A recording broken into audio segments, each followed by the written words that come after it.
के साथ कहा कि अब पूरे देश में एक साथ गीता की भगवान की अनाउंसमेंट करनी है।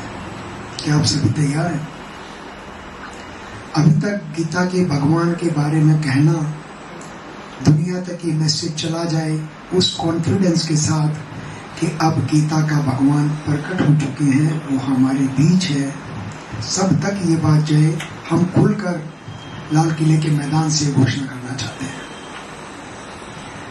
आप देखिए, उनकी जो सोच थी, बाबा को प्रत्यक्ष करने की सोच थी, वो इतनी महान थी कि उन्होंने इस पीड़े को इतने सहज भाव से, कितने सन्यासी, कितने संत, महात्मा, महापुरुष इस देश में कितने ऊंचे ऊंचे पदों पर बैठकर कुछ कहे जा रहे हैं, और उन सब से ऊपर बढ़कर बृजमोहन भाई जी का जो संकल्प था कि गीता का भगवान अब अवतरित हो चुके हैं, हमें ये लाल किला से अनाउंसमेंट करना है।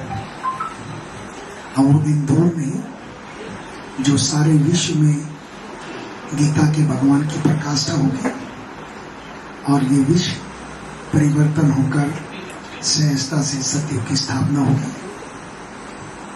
बृजमोहन भाई का दृढ़ संकल्प एक बार सुभाष चंद्रा जी भाई साहब जीटीवी वालों को लेकर रवि भाई, जगमोहन और मैं तीनों बृजमोहन भाई की कोटेज पर गए। न्यू डायमंड हाउस में उस समय सुभाष चंद्रा जी को रोका गया था। तो सुभाष चंद्रा जी का एक ऑरा था, उनके अंदर एक विशेष तरीके का ओजस था। जब कभी भी कोई भी उनसे मिलता था तो उनकी अपनी शक्ति उस शक्ति को दूसरे सामने वाले की शक्ति को खींच लेती थी। बृजमोहन भाई साहब से जब वो मिले, बृजमोहन भाई साहब ने जब परिचय बाबा का दिया तो ऐसे लग रहा था जैसे एक छोटा बच्चा बड़े ध्यान पूर्वक उस आत्मा की बातें सुन रहा है। ये महसूस हुआ हमें। ये दर्शाता है बृजमोहन भाई के अस्तित्व को, उनकी प्रकाष्ठा को, बाबा से उनकी स्नेहता को।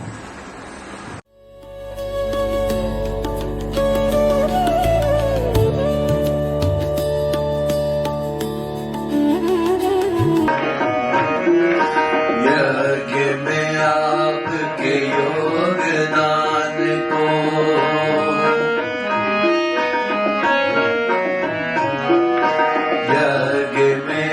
आपके योगदान को भूल नहीं सकता संसार।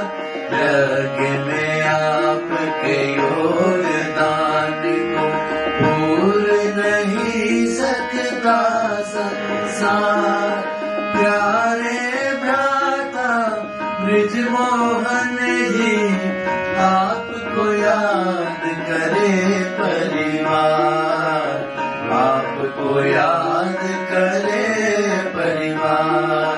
यज्ञ में आपके योगदान को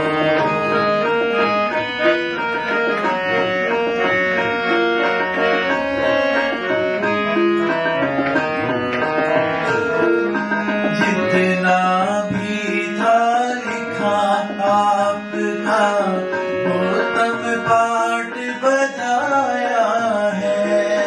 जितना भी था लिखा आपका, उत्तम पाठ बजाया है।